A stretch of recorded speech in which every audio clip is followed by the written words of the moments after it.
Behind the dazzling facade of one of the world's richest cities lies a tale of betrayal, fear, and a daring escape that shocked the world. This is the story of Princess Sheikha, who risked everything to flee the man once considered her fairy tale prince. Dubai, a city of superlatives, the tallest building, the largest mall, the most luxurious hotels, a monument to wealth and ambition rising from the desert sands. But behind the dazzling facade of one of the world's richest cities lies a tale of betrayal, fear, and a daring escape that shocked the world. This is the story of Princess Sheikha bint Al-Hussein, who risked everything to flee the man once considered her fairy tale prince. How did a princess born into Jordan's royal family, married to one of the world's most powerful men, end up running for her life? To understand the shocking fall of Dubai's golden couple, we must go back to the beginning. Born in 1974, Sheikha bint Al-Hussein grew up in the rarefied air of Jordan's royal family, the daughter of King Hussein and his third wife, Queen Alia. Young Sheikha seemed destined for a life of privilege and purpose. Even as a child, Sheikha was different. She was passionate, driven. She wanted to make a difference in the world. But tragedy struck early. When Sheikha was just 2 years old, her mother died in a helicopter crash. The loss of her mother would shape Sheikha's life in ways she couldn't have imagined. Raised by her father, King Hussein, she developed a strong sense of duty and a love for horses, a passion that would one day lead her to her future husband. Sheikha's equestrian skills took her all the way to the 2000 Olympics in Sydney, where she represented Jordan. It was through the world of horse racing that she first crossed paths with Sheikh Mohammed bin Rashid Al Maktoum, the ruler of Dubai. Sheikh Mohammed, 25 years Sheikha's senior, was already a powerful figure on the world stage. Ruler of Dubai and Vice President of the United Arab Emirates, he was known for his ambitious vision for Dubai and his passion for horses. Their shared love of horses sparked a whirlwind romance. In 2004, 29-year-old Sheikha became Sheikh Mohammed's sixth and most high-profile wife. The wedding was a lavish affair, befitting the union of two royal houses. To the world, it seemed like a fairy tale come true. It was the wedding of the year. Everyone thought this was a perfect match, the dashing sheik and the beautiful, accomplished princess. For a time, it seemed the fairy tale would last. Sheikha took on her role as royalty in Dubai with grace and energy. She became a goodwill ambassador for the World Food Program and was involved in various charitable initiatives. In 2007, the couple welcomed their first child, Sheikha Al-Jalila. Their son, Sheikh Zayed, followed in 2012. From the outside, the family appeared to be living an idyllic life. But beneath the surface, cracks were beginning to form in the foundation of their marriage. Rumors swirled about Sheikh Mohammed's treatment of his other children, particularly his daughters. As Princess Sheikha would soon discover, the golden cage of Dubai's royal palace held dark secrets, and uncovering those secrets would set in motion a chain of events that would lead to one of the most sensational royal scandals of the 21st century. On the surface, Princess Sheikha's life in Dubai appeared perfect, but behind palace walls, a different story was unfolding. In 2018, a shocking event would shatter Princess Sheikha's world. Sheikha Latifa, one of Sheikh Mohammed's daughters from another marriage, attempted a daring escape from Dubai. Latifa had been planning this escape for 7 years. She was desperate to be free. "We had practiced scuba diving, skydiving, anything that might help us get out of Dubai undetected." Latifa's escape attempt was elaborate and well-planned. She and Tina fled by car to Oman, then used jet skis and a yacht to make their way across the Indian Ocean. But their freedom was short-lived. After 8 days at sea, their yacht was intercepted by Indian and Emirati special forces. It was terrifying. Smoke grenades, masked men with guns. Latifa was screaming that she was claiming asylum, but they took her anyway. Latifa was forcibly returned to Dubai, but not before releasing a video detailing her reasons for fleeing. "I'm not allowed to drive.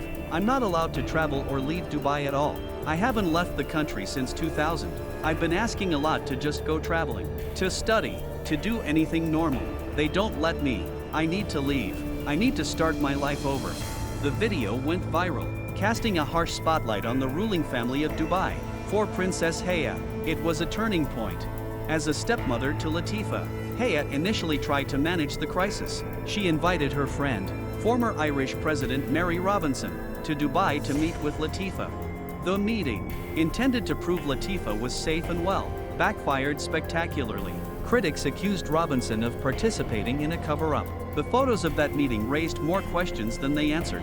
Latifa looked dazed, possibly medicated. It was deeply troubling. This wasn't the act of a caring family, but of a regime desperate to save face.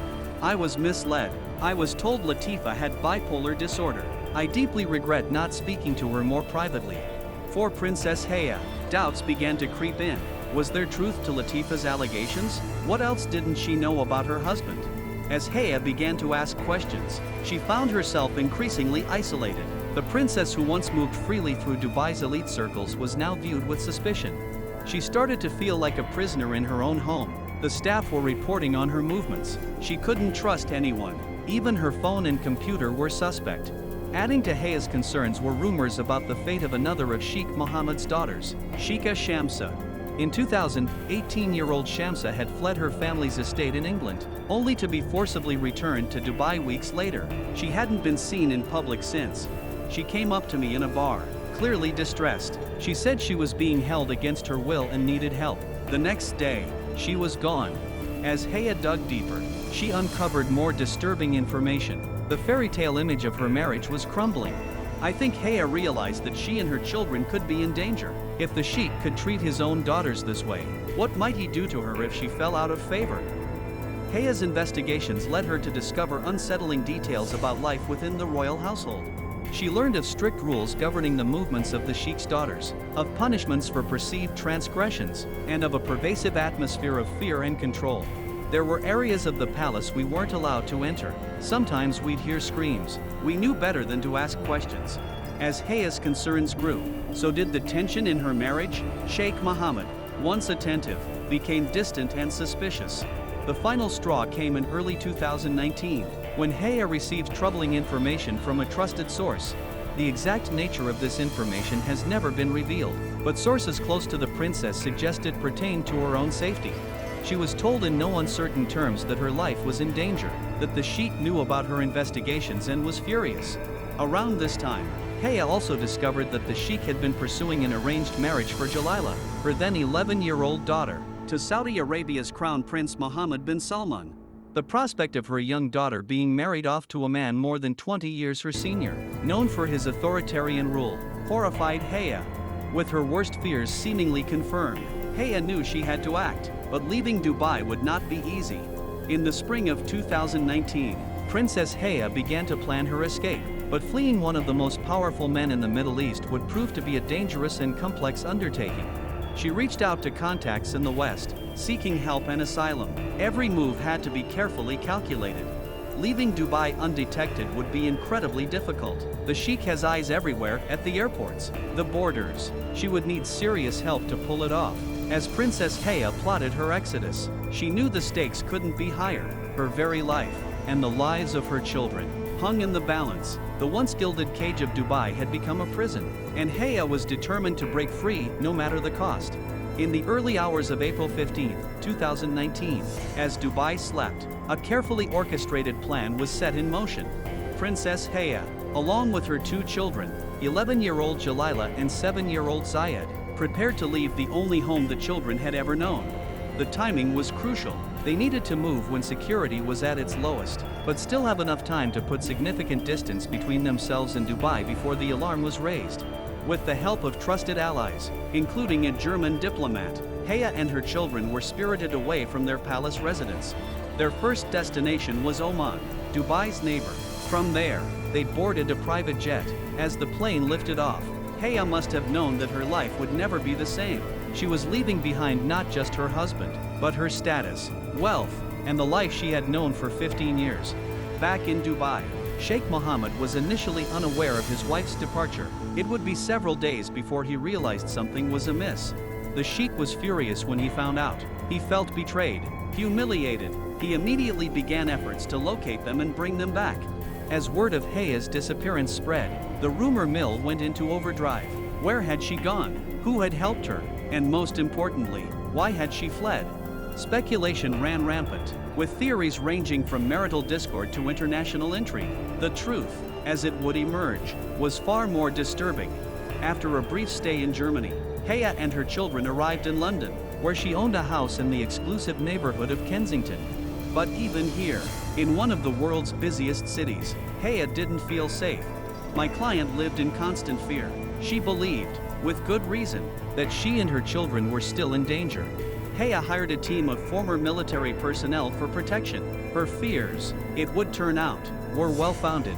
On July 14, 2019, Princess Heya launched a legal battle in London's High Court. She applied for forced marriage protection orders for her children and a non-molestation order for herself. This move effectively made the divorce public and set the stage for one of the most sensational royal legal battles in recent history. By bringing the case to the UK courts, Heya ensured that the proceedings would be more transparent than they would have been in Dubai. It was a strategic move that would have far-reaching consequences. As the legal proceedings began, shocking details emerged about the events that led to Heya's flight. The court heard allegations of intimidation, abuse, and even death threats. Sheikh Mohammed, who did not attend the proceedings, denied all wrongdoing. The case sent shockwaves through royal circles. Sheikh Mohammed, a close ally of the British royal family, was now being accused of serious human rights violations. The Queen, who had often been photographed with Sheikh Mohammed at horse racing events, distanced herself from the Dubai ruler. It was a diplomatic nightmare. Here was one of Britain's closest allies in the Middle East, being accused of essentially kidnapping his own daughters and threatening his wife. The palace was in a very difficult position. For Princess Heya, the legal battle was just beginning, but she had taken the first, crucial step. She had escaped the golden cage and was fighting for her freedom and the safety of her children. As the world watched in fascination, the stage was set for revelations that would shock even the most jaded observers of royal scandals. The fairy tale of Dubai was about to reveal its dark underbelly. As 2019 drew to a close, all eyes turned to London's imposing royal courts of justice. Here, in the heart of the British legal system, a case was unfolding that would send shockwaves around the world. Princess Heya, once the glamorous wife of one of the world's richest men, now stood alone, fighting for her freedom and the safety of her children. This was unprecedented. Never before had such senior royals from the Middle East aired their dirty laundry in a British court. The potential for diplomatic fallout was enormous.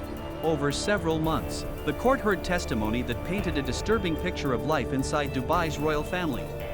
What emerged was a pattern of intimidation and abuse that went far beyond a simple marital dispute.